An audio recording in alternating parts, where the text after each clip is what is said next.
యాదాద్రి భువనగిరి జిల్లా యాదగిరిగుట్ట మున్సిపల్ కార్యాలయంలో ప్రభుత్వ విప్ ఆలేరు ఎమ్మెల్యే శ్రీ బీర్ల ఐలయ్య ఆలేరు యాదగిరిగుట్ట మున్సిపాలిటీలపై అధికారులతో రివ్యూ సమావేశం నిర్వహించారు. అనంతరం ఆయన మీడియాతో మాట్లాడుతూ యాదగిరిగుట్ట ఆలేరు మున్సిపాలిటీలో గత ప్రభుత్వంలో ఎలాంటి అభివృద్ధి జరగలేదన్నారు. యాదగిరిగుట్ట అభివృద్ధి జరిగిందని మాజీ మున్సిపల్ శాఖ మంత్రి కేటీఆర్ గొప్పలు చెప్పుకున్న మున్సిపల్ కోసం స్వంత భావనలు లేవన్నారు.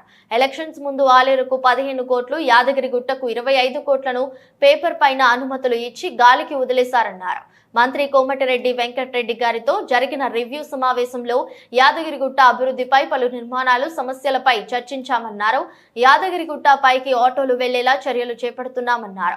యాదగిరిగుట్ట ఆలేరు మున్సిపాలిటీలో నిధుల కొరత చాలా ఉందన్నారు.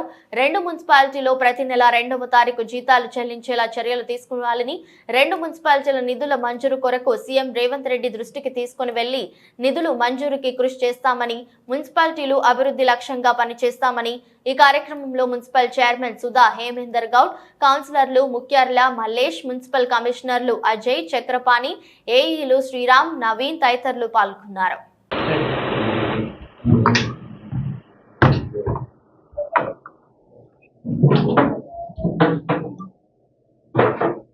అందరికీ నమస్కారం. ఈరోజు ఆలేరు నియోజకవర్గంలోని 2 మున్సిపాలిటీలు ఆలేరు, యాదగిరిగుట్ట 2 మున్సిపాలిటీ మీద అభివృద్ధి కార్యక్రమం మీద, గత ప్రభుత్వం చేసినటువంటి పనుల మీద, రేపు జరగబోయే కార్యక్రమం మీద రివ్యూ మీటింగ్ ఏర్పాటు జరిగింది. గౌరవ మున్సిపల్ చైర్మన్లు, కౌన్సిలర్లు, కమిషనర్లతోటి, సంబంధిత ఏఈలతోటి ఈరోజు సమావేశం ఏర్పాటు జరిగింది. తెలంగాణలో పేరుగాంచినటువంటి మొదటి తిరుపతిగా ఉన్నటువంటి యాదగిరిగుట్ట,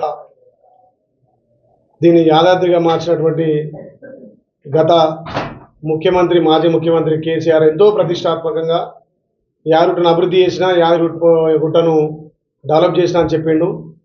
మరి 2 మున్సిపాలిటీలకు సంబంధించినటువంటి మాజీ మంత్రివర్యులు కేటీఆర్ గారు యాదగిరిగుట్టను, ఆలేరును మున్సిపాలిటీ చేసిన తర్వాత ఏ రకంగా వీటికి నిధులు ఇవ్వకుండా, ఇక గుట్టకు వచ్చే నిధులను కూడా పూర్తిగా రానివ్వకుండా, ఇక్కడ యాదగిరిగుట్టలో వైటీడీ అని చెప్పి ఒకటి కొత్తగా సృష్టించి, ఆ వైటీడీ ద్వారా యాదగిరిగుట్ట పట్టణం అభివృద్ధి చెందాలి. కానీ దాని ద్వారా పూర్తిగా కొండ కింద ఉన్నటువంటి పరిసర ప్రాంతాలు అశుభ్రంగా, డెవలప్మెంట్కి నోచుకోకుండా, ఏ ఒక్క ట్యాక్స్ కట్టినా ఇక్కడ సుమారు 7 గ్రామాలు, గుట్టతో సహా 7 గ్రామాలు నిధులు మొత్తం వైటీడీ పోతున్నాయి. మరి ఇక్కడ గ్రామాలలో, ముఖ్యంగా గుట్ట టౌన్ పట్టణంలో రాష్ట్ర నలుమూల నుంచి వచ్చే ప్రజలకు, భక్తులకు వసతులు కల్పిస్తున్నటువంటి ఈ పట్టణ మున్సిపాలిటీకి మాత్రం నిధులు లేక ఇలా పట్టణ అధ్వాన పరిస్థితుల్లో మారింది. తెలంగాణ ప్రభుత్వం, గత ప్రభుత్వం గొప్పగా చెప్పుకుంటుంది, మేము యాదాద్రిని అభివృద్ధి చేసినాం, ఆలేరు మున్సిపాలిటీని అభివృద్ధి చేసినాం, గుట్ట మున్సిపాలిటీ అని చెప్పి 2 మున్సిపల్ భవనాలు కడతామని చెప్పి ఇంతవరకు దాన్ని కూసేలేదు. ఏదో ఎలక్షన్ ముందర ఆదరబాదరా స్టోన్లు వేసారు, ఒక్క మున్సిపల్ భవనం లేదు. ఇలా మున్సిపాలిటీ ఏర్పాటేసి 5 సంవత్సరాల దగ్గర కావస్తుంది, కనీసం సొంత భవనాలు లేవు. అదే మాదిరిగా ఇక్కడ గుట్టకు స్థానికంగా వచ్చే భక్తులకు ఎన్నో విధాల వసతులు కల్పించి, కొండ కింద మున్సిపల్ నుంచి సిబ్బంది కానీ, మున్సిపల్కి సంబంధించినటువంటి అధికారులు కానీ అన్ని వసతులు కల్పిస్తే ఇవాళ కొండపైన ఉన్నటువంటి ఆదాయాన్ని, గతంలో గ్రామ పంచాయతీ ఉన్నప్పుడు 30% వచ్చేది, మేము పెట్టిన ఖర్చు 30% ఇచ్చేది. ఇవాళ 2018 మున్సిపల్ ఏర్పడక ముందుకు 1,70,00,000 డ్యూ బకాయి పడ్డది. మున్సిపల్ ఏర్పడిన తర్వాత సుమారు ఒక 4-5 కోట్లు మళ్ళా బకాయి పడ్డది. ఇలా మున్సిపల్ మంత్రిగా ఉన్నటువంటి మాజీ మంత్రి కేటీఆర్ గొప్పగా చెప్తాడు, మేము మున్సిపాలిటీని అభివృద్ధి చేసినాం, యాదగిరిగుట్టను అభివృద్ధి చేస్తామని చెప్తున్నాడు. అక్కడ ప్రైవేట్ కార్పొరేషన్ TUFDI IDC ద్వారా పోయిన సంవత్సరం మున్సిపల్ ఆలేరులో కానీ, ఇక్కడ గుట్టలో కానీ 20 కోట్లు అప్పు తీసుకున్నాడు. అంటే అప్పు ద్వారా ఈ ప్రాంతంలో అభివృద్ధి చేసిన గొప్ప చెప్పి, ఎలక్షన్లు వచ్చినాయని చెప్పి మొన్న ఎలక్షన్ ముందర మళ్ళొక 25 కోట్లు యాదగిరిగుట్టకు, 15 కోట్లు ఆలేరుకు అప్పు తీసుకున్నారు. దానికి జీవోలు కూడా ఈ రకంగా జీవోలు ఇచ్చి, ఎలక్షన్ల ముందు ఆధారబాదరగా ప్రతి గల్లీలో ఫౌండేషన్ స్టోన్ వేయడం జరిగింది. మరి ఏ ఒక్క రూపాయి కూడా ప్రభుత్వం నుంచి కేటాయించకుండా కార్పొరేషన్ అప్పు తెచ్చి మళ్ళీ కార్పొరేషన్ అప్పు కూడా ఇక్కడ మున్సిపల్ నుంచే కట్టాల్సిన విధిగా వాళ్ళు జీవోలు తెచ్చారు. కాబట్టి గత ప్రభుత్వాలు పూర్తిగా యారుటను విస్మరించినాయి. ఏదో పేరుకే మేము కొండను అభివృద్ధి చేసామన్నారు. కొండ మీద కూడా వచ్చే భక్తులకు ఎలాంటి సౌకర్యాలు లేవు. దాని మీద మన రాష్ట్ర R&B మంత్రి, ఆటోగ్రఫీ మంత్రి పెద్దలు కోమటిరెడ్డి వెంకరెడ్డి గారితో మొన్ననే రివ్యూ మీటింగ్ పెట్టినాం. రేపు కొండ మీద డార్మెంట్ రాడ్తో పాటు వచ్చే భక్తులకు అన్ని విధాల వసతులు కల్పిస్తామని చెప్పి మంత్రి గారు మాట ఇవ్వడం జరిగింది.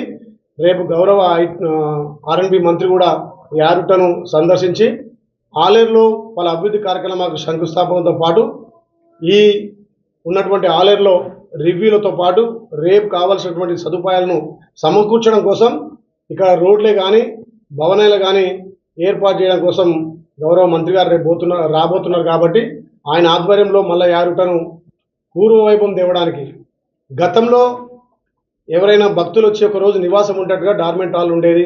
వాళ్ళకి అన్ని విధాల షాప్స్ కానీ అక్కడ వసతులు కల్పించేది. ఇవాళ 10 దాటితే కొండ మీద భక్తుడు ఉండే అవకాశం లేకుండా చేసింది కేసీఆర్. పేదోడికి దర్శనం ఫ్రీగా ఇచ్చే బదులు కాస్ట్లీ దర్శనం చేసిండు. పేదోడు కార్లు వస్తే 500 కట్టాలి. ఇవాళ పేదోళ్ళు గుట్ట బస్ స్టాండ్లో బస్ దిగి మళ్ళీ కొండపై దాకా నడుచుకుంటూ పోవాలి. లేకపోతే ఇంకో బస్ స్టాండ్కి పోవాలంటే కిలోమీటర్ నడిచిపోవాలి.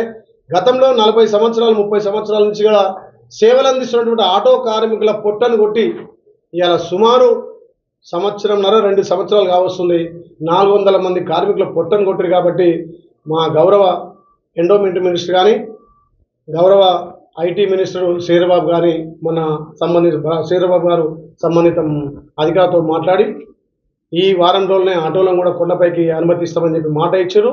దానికి సంబంధించిన పోలీస్ డిపార్ట్మెంట్ కానీ ఇక్కడ ఉన్నటువంటి కలెక్టర్, అడిషనల్ కలెక్టర్ కూడా దాని మీద రివ్యూ చేసి ఏ రకంగా వాళ్ళ ఆటోలను పైకి పంపాలని ఒకటి, వచ్చే భక్తులకు కూడా కొండపైన డార్మెంట్ లాడ్లు వాళ్ళకు షాప్స్ కానీ అక్కడ వసతులు కూడా కల్పించడానికి కార్యాచరణ చేస్తున్నాం.